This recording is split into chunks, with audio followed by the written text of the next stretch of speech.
Understanding the prophetic writings of the Bible can be a challenge. Sometimes the meaning or application is obvious, but not always. We can keep our interpretation on the right track by remembering these 5 features of biblical prophecy. Number 1, prophecy often uses symbolic language and should not be understood literally in every case. This will become very obvious as we read through the prophecies of the Bible. For example, Daniel chapter 7 describes a beast like a lion with eagle wings, another beast like a leopard with 4 wings and 4 heads, and a different beast with teeth of iron. These beasts and their features are symbols that represent something else. Symbolic language is very common in the prophecies of Daniel, Isaiah, and most of the prophetic writings of the Bible. Sometimes the symbolism is very obvious, but sometimes it's not so obvious. With every prophecy of the Bible, it's important to be on the lookout for symbolic language.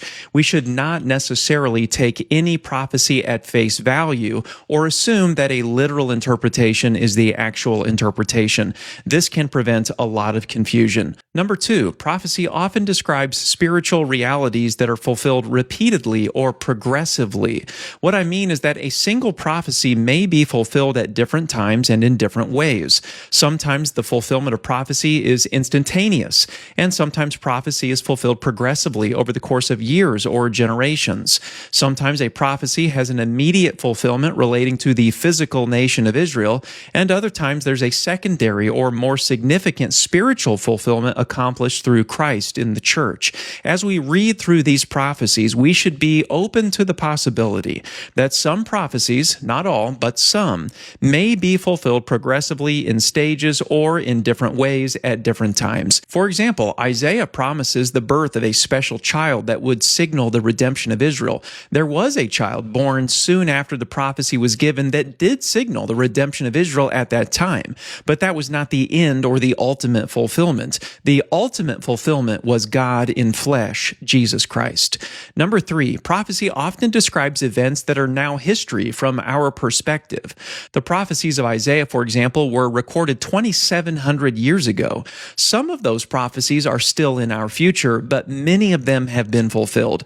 That's very disappointing to some people. To realize that so many prophecies have already been accomplished takes away some of the mystery, and people like the mystery. One of the great mistakes of modern prophecy interpretation is assuming that all prophecies refer to future events. That's not true. Many prophecies are now history. Number 4, prophecy may be describing events that do not directly relate to us. All prophecy is for us, but not all prophecy is about us.